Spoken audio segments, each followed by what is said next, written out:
With Congress passing the $95 billion foreign aid package, it now heads to President Biden's desk. And a year after a deadly school shooting in Tennessee, lawmakers approve a bill allowing teachers to carry guns in school. The Morning Rundown starts now. From the Straight Arrow News Studio, bringing the stories that matter to you from across the United States and around the world. This is the Morning Rundown. Today is Wednesday, April 24th. Thank you for joining us. I'm Kara Rucker. A $95 billion foreign aid package now heads to the desk of President Joe Biden after the Senate overwhelmingly voted to pass the legislation late Tuesday night. Biden saying he will sign it today, sending aid to Ukraine, Israel, and Taiwan. Following the 79-18 vote, Senate Majority Leader Chuck Schumer said, "This shows America will never shrink from its responsibilities as a world leader." America sends a message to the entire world. We will not turn our back on you. To our friends in Ukraine, America will soon deliver more ammunition and air defenses and basic supplies you need to resist Putin on the battlefield. To our friends in Israel, America will soon deliver aid to help you fight the scourge of Hamas and stand up to Iran. To innocent civilians in Gaza in the midst of a war, and to those around the world who face hunger, America will deliver food and medicine and clothing. And to our friends in the Indo-Pacific, we will stand with you to resist the Chinese Communist Party. The package sends $60 billion of aid to Ukraine, $26 billion in assistance to Israel and humanitarian relief for Gaza, and $8 billion for Taiwan and the Indo-Pacific. In addition to the foreign aid, the package also includes a measure that could lead to the social media app TikTok being banned in the U.S. should its Chinese owner ByteDance not sell its stake in the platform within a year. TikTok says it's unfortunate Congress is using the cover of important foreign aid to pass the ban bill that would trample the free speech rights of 170 million Americans. Today is an off day in former President Donald Trump's criminal trial in New York.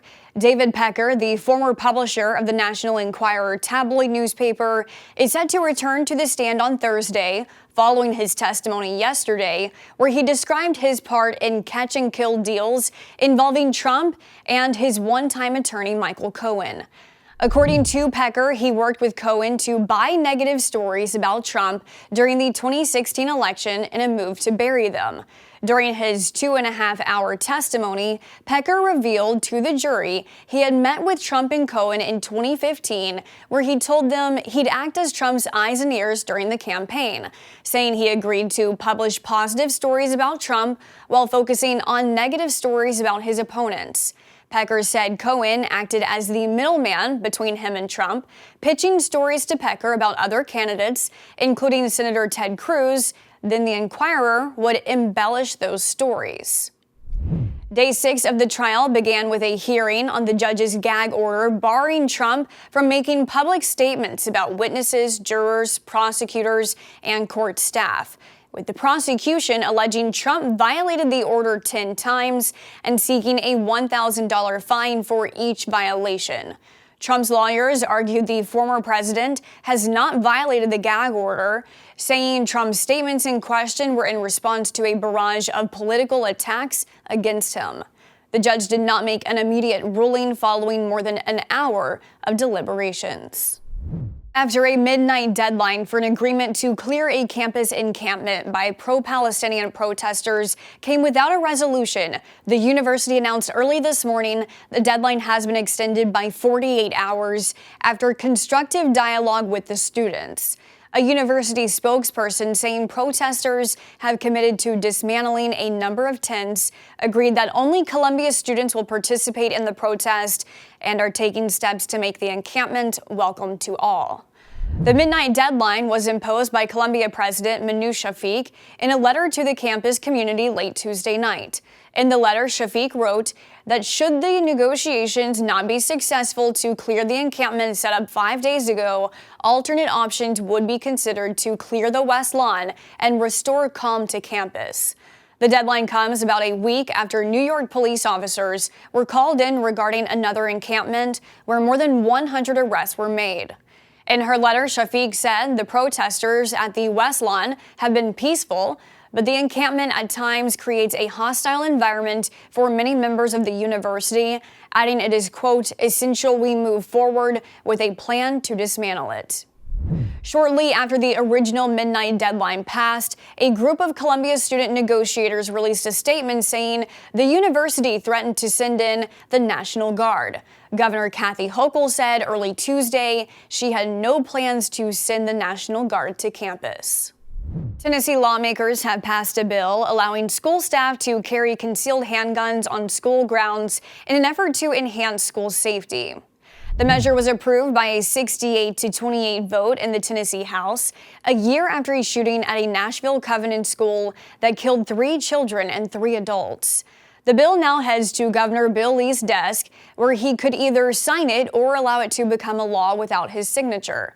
Supporters argue the legislation serves as a deterrent to potential threats and requiring staff to undergo 40 hours of training and mental health evaluations. Critics say it inappropriately responds to school shootings by introducing more guns into the environment. At least 26 other states allow school employees to be armed. In a 3-2 vote Tuesday, the Federal Trade Commission voted to ban non-compete agreements nationwide, impacting an estimated 30 million workers. This rule prohibits new non-compete clauses and nullifies existing ones, except for certain high-earning senior executives. The FTC estimates that banning non-compete agreements could boost wages by nearly $300 billion annually. While supporters applaud the decision as a victory for worker rights, opponents, including the U.S. Chamber of Commerce, argue it threatens to undermine the protection of trade secrets and competitive edge.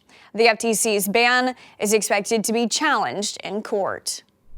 Finally this morning, after Tesla reported its biggest drop in revenue in over a decade, CEO Elon Musk looked to give investors some positive news by promising production of new affordable EV models by early next year.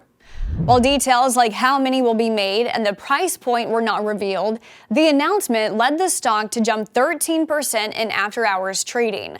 Tesla reported a 9% drop in sales year over year for the first quarter of 2024, its biggest decline since 2012, with revenue dropping to about $21 billion from $23 billion a year earlier. In his call with investors, Musk also spoke of Tesla's investments in artificial intelligence, plans to unveil robo-taxis, and said the company is in talks with one major automaker regarding licensing its full self-driving assistance system. These are your top stories for this Wednesday. Unbiased, straight facts. That's Straight Arrow News. We'll see you back here tomorrow. Until then, I'm Kara Rucker. Have a great day.